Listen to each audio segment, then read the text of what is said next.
Hey everyone. First off, we at The Familiar Strange want to acknowledge and celebrate the first Australians on whose traditional lands we are recording this podcast, and pay our respect to the elders of the Ngunnawal and Ngambri peoples, past and present. Let's go.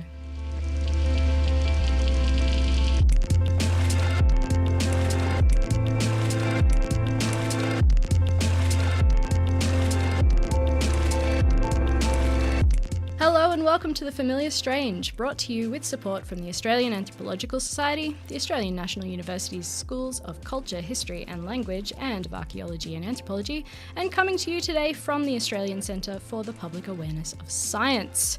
I am your familiar stranger today. My name's Jodie.brings. I'm here together with my fellow familiar strangers. I've got Ian Pollock on my left. Hello. I've got Julia.brings. Hello, hello. And I also have Liam Gammon here today. Hello.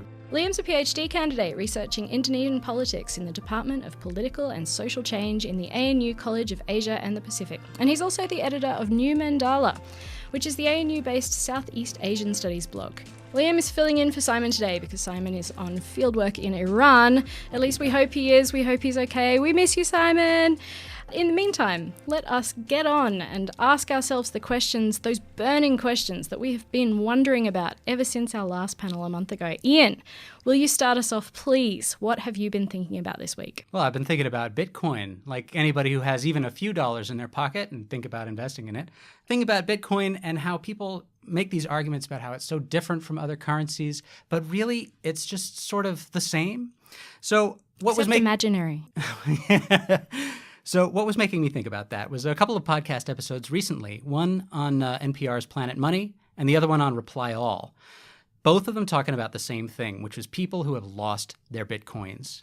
How could you lose a Bitcoin? It's supposed to be completely kind of digital, immaterial thing. Well, what they had done was gotten their Bitcoins ages ago before Bitcoin was really like the big phenomenon that it's become. They'd forgotten about it. They'd stored it in one of these sort of Bitcoin wallets on a computer. The computer broke or they lost it. And so it's like their wallet with their Bitcoins somehow in it is buried in a computer somewhere that they may or may not have the technical ability to recover, that may be lost like up in an attic somewhere. It really brought that material aspect of Bitcoin right into the open in a way that you wouldn't expect. And it was fascinating listening to these two podcast episodes because these two people who have lost their Bitcoins are distraught, because they're watching the price go through the roof. And they're like, I have some of these, but they can't get them. And it's like, oh, I found the computer, but it's broken, and how can I get it out? The emotions run high. And you could see how the same material problems of decay that would affect some other kind of material currency, like a coin or a bill, still applies to Bitcoin.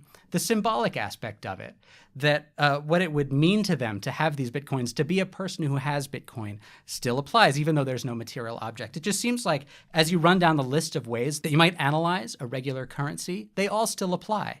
So what this brings me back to, from my own reading, for my own thesis, is Chris Gregory's Savage Money. So looking at money, you analyze it in terms of kind of how it functions as a store of value, its utility for exchange, as a standard of comparison between things.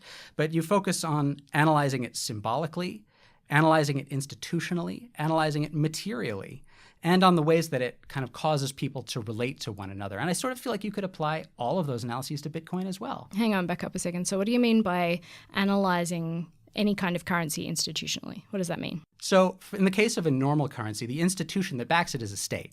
So you look at the mechanism by which a state enforces kind of the area in which that currency can be used. So you've got a national border, and you've got whatever mechanism the state uses to back that currency and to give people confidence in its value so that they'll use it the way a currency is supposed to be used.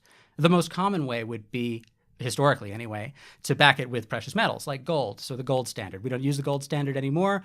The standard of value that a state uses, the mechanism, the institution that it uses, is a little more nebulous. In the case of something like Bitcoin, the main institution you would use to say that kind of backs its value is the market. Does it transcend the ways that money is used traditionally? You know, other currencies to have, for instance, a crisp, clean $100 bill, US, Benjamin Franklin. It has a value beyond that $100 to people as a store of value, as a feeling of security, and as a kind of talisman of a particular kind of lifestyle as well. And Bitcoin definitely does seem to play that role for people. I don't know if there's been any ethnography on this yet. And I'm dying to see what comes out when there is some. It's going to take some time, I'm sure. I think your comment about this being bound up in a certain kind of, thinking about it as a lifestyle product, I think is probably a good point. Because as a currency, as we know it, as a simple means of exchange, a means of exchange, precisely, it seems to be a little bit shaky.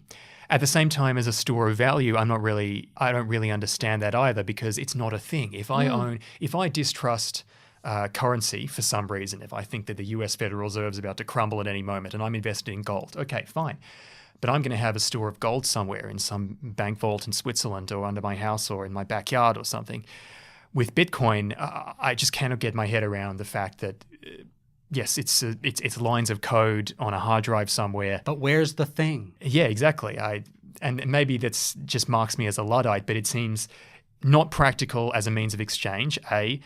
B, it's kind of useless and risky as a means of storing value just because its value is so nebulous and also really, really volatile. It's lost like a quarter of its value just in 2018 alone. Boom and bust. Precisely. So I think that I've always thought of it as basically as one of these signifiers of one's own rad anarchist or libertarian politics. Let's just say my BS detectors are well and truly aggravated by this thing. Well, I hope that we'll get some tweets on this from listeners, and maybe there are already ethnographies happening of this, but perhaps from other disciplines as well. So if anybody knows of research that's going on Bitcoin, in the social sciences particularly, we want to hear about it. Please let us know. Tweet us at TFS Tweets. We want to hear this stuff. Julia, what have you been thinking about this week? So I have been thinking about recently the dispensability of emotional support pets in the context of human and animal kinship relations. This came to my attention with a news story about a young woman who was not allowed to board her flight in the US with her emotional support hamster. It's unclear as to what she was told to do with that hamster or what the consequences of her taking the hamster on board would be, but she made the decision in the end to flush the hamster down the toilet. The point that really disturbed me, beside, what may or may not have been fake news, is the act of flushing your emotional support hamster down the toilet. There's a quote from the girl who spoke to a journalist afterwards, and she said, "She was scared. I was scared. It was horrifying to put her in the toilet. I sat there for a good 10 minutes crying in the stall." So reading that, we can deduce that she certainly had an emotional connection to this animal. But anthropologically, I find it really curious.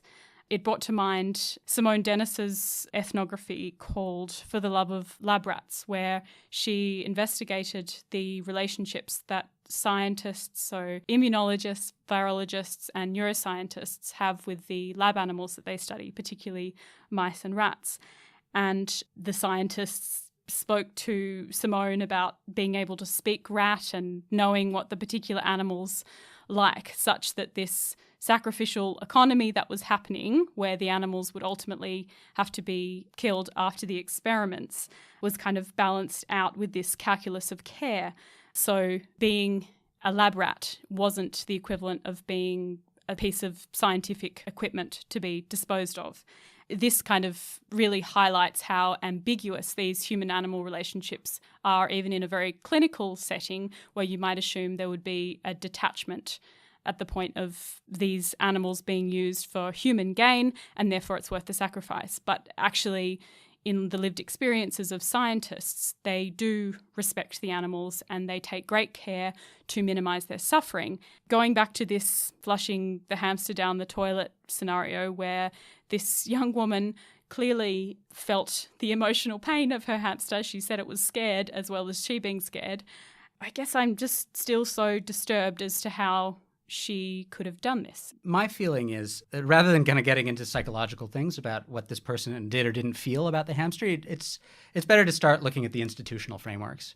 So, for instance, we've got the airline, we've got the airport, you've got the law involved very heavily over the way people behave on airplanes and in airports, right? If you step out of line even a little bit, you could find yourself in serious legal trouble or even at risk of violence. When you're getting onto a plane, you're subject to all these different kind of institutional constraints. You're confronted with the air hostesses and the pilots who are dressed in uniforms and sort of speaking over loudspeakers, over intercoms, creating this kind of distant voice of authority. And in the background, you always know, having passed through so much security in the airport, it's very kind of militarized. Total institution. That's right, in that kind of Foucauldian sense. And so the impetus towards doing what you're told by those people and conforming and obeying is clearly very, very strong because it compelled this woman to do something that hurt her deeply. In a sense, when it comes to animals, we're all hypocrites. Pet owners who say that they love animals would happily eat meat, and I mean, most of us are complicit in the horrors that are inflicted upon animals by the way animals are farmed, basically. In that sense, all of us are flushing hamsters every day. But by our own hands, not directly. Precisely, and because but this is one of those cases where it just kind of, but that's our relationship in microcosm. Violent institutions that are founded on violence, actually, I think, demand these kinds of sacrifices from us all the time, including of family members. For instance, if you're living in a police state, and you have to inform on somebody in your family. I think that's a very common story. Yeah, that's actually a really interesting point. We will have to wrap it up there because we have gone over time on this round, but that's thought-provoking, Jules, and kind of sobering. Okay, so I guess I'm up next, and this week I've been thinking about overwork in academia. Not so much my own, actually other people's, but it's because there was a storm up on Twitter. It was because in 2014, anthropologist John Ziker from Boise State University put out the results of research that he's been doing about how academics use their working hours. And then last week, a social neuroscientist from NYU, Jay Van Bavel, he put out this tweet. He said, the average professor works over 60 hours a week and 30% of their time is spent on emails or meetings.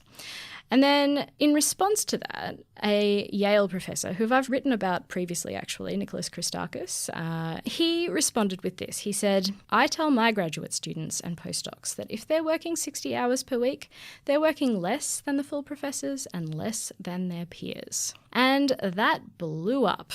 It got a lot of traction in the real media, not just the social media as well.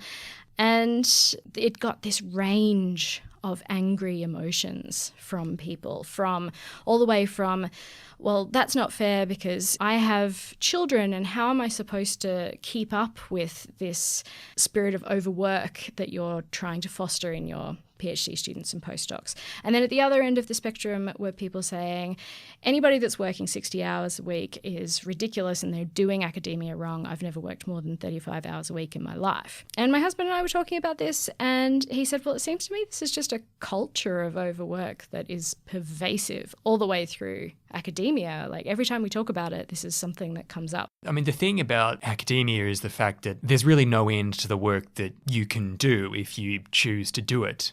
And I wonder whether there's a lot of academics have difficulty just drawing the line, saying, no, that's enough. I've lived enough of the life of the mind that I'm going to live this week and then I'm going to go to the beach.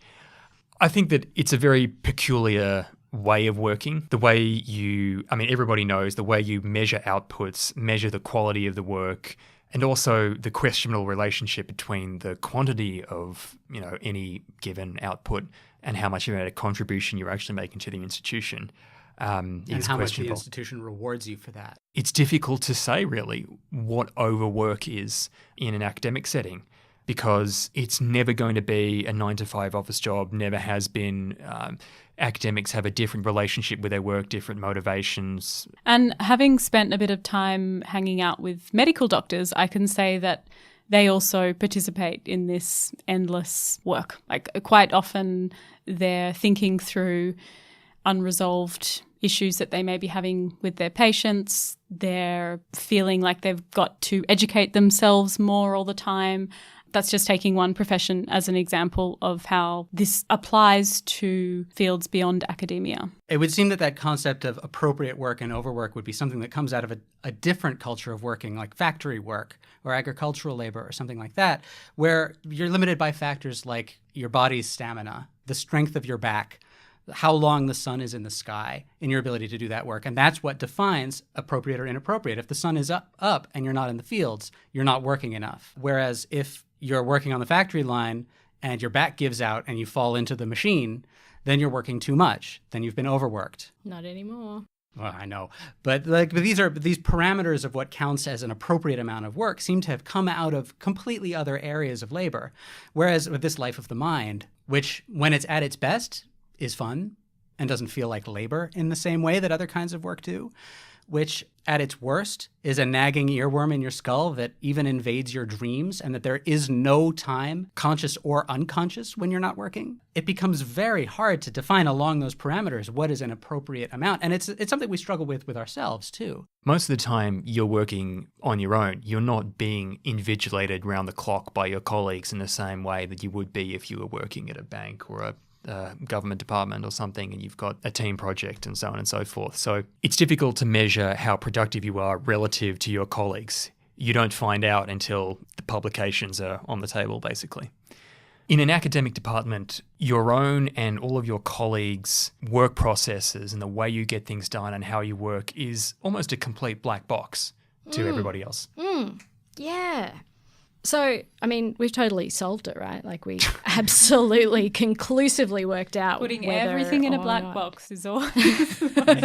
As always, we come up with the anthropological answer to every question: yes and no, and too early to tell. And 42.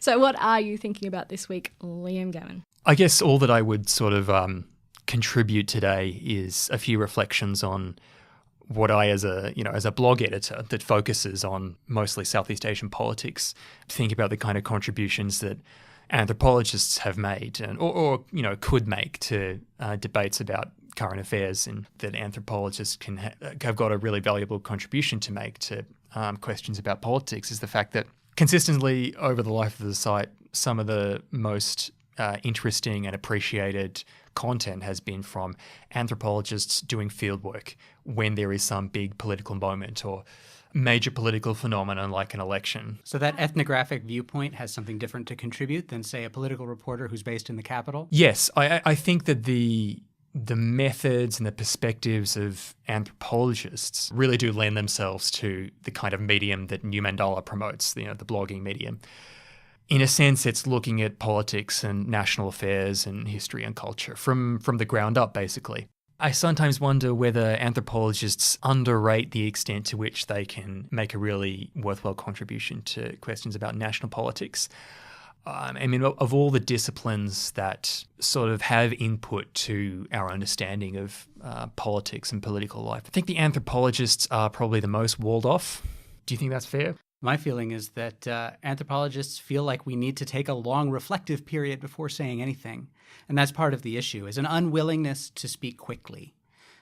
So, say that big event unfolds, 3 years later, our book about it will come out, rather than writing a quick blog post at the moment that could contribute to that ongoing political discourse in the moment. I'm also just thinking that there is this question of how the anthropologist disengages from their participants to speak out about things. And I know that, for instance, my hesitation in talking about anything to do with my field, it's to do with the human lives that I felt connected to. And I imagine that it's quite different being a journalist or a politics student, where you've just got that next degree of separation that allows you to speak without that kind of conflict. What I would just say is I think you're absolutely right on that point. And the reason why anthropological perspectives or ethnographic perspectives on politics are so valuable is exactly the same reason why it's challenging practically and ethically for anthropologists to contribute to those debates about national politics. I mean,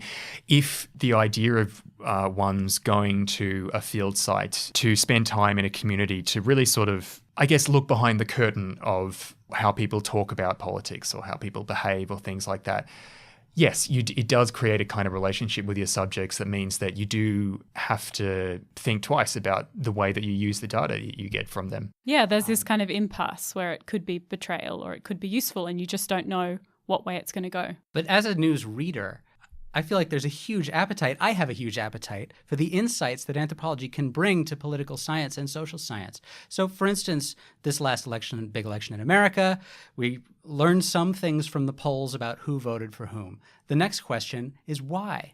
And the social scientists speculate.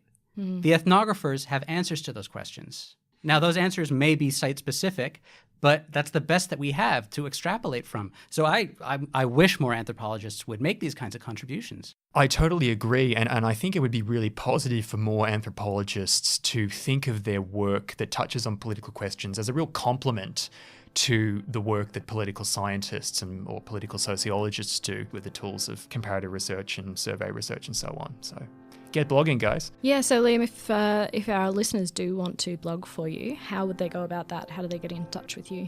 First port of call should be my inbox, where you can get me at liam.gammon@anu.edu.au or hit us up on Twitter at @newmandala. Perfect. Excellent. Well, that's unfortunately all we have time for today, but I want to say thank you so much to Liam Gammon. Thank you very much for having me. It's been great. And thank you to Julia Brown. Thanks, Jodie. And to Ian Pollock. Always a pleasure. And I have been your familiar stranger, Jodie.brings. Today's episode was produced by all of us at The Familiar Strange, and our executive producer, as always, is Ian Pollock. And today, for the first time, we've been produced in collaboration with the American Anthropological Association. Subscribe to the Familiar Strange podcast. You can find us on iTunes and all the other familiar places. And don't forget to leave us a rating or review with your likes and dislikes. It helps people find the show, and it helps make the show better. Our next episode will be an interview with Dr. Elizabeth Watt from Deakin University about sexual politics in the field. And you should also check out our latest blog post, which is a love letter to anthropology for World Anthropology Day, which is Thursday, the 15th of February. You can find the show notes, including a list of all the books and papers mentioned today, plus our blog about anthropology's role in the world at thefamiliarstrange.com. And if you want to contribute to our blog, or you have anything to say to me or the other hosts of this program, email us at submissions@thefamiliarstrange.com, tweet at TFS Tweets, or look us up on Facebook and Instagram. Our music's by Pete Dabro. Find a link to his EP in the show notes. And special thanks today go to Julia Miller, Will Grant, Nick Trembath, and Maud Rowe. Thanks for listening, and until next time, The Familiar Strange. Woo! Thank you! Goodbye. Gets worse every week.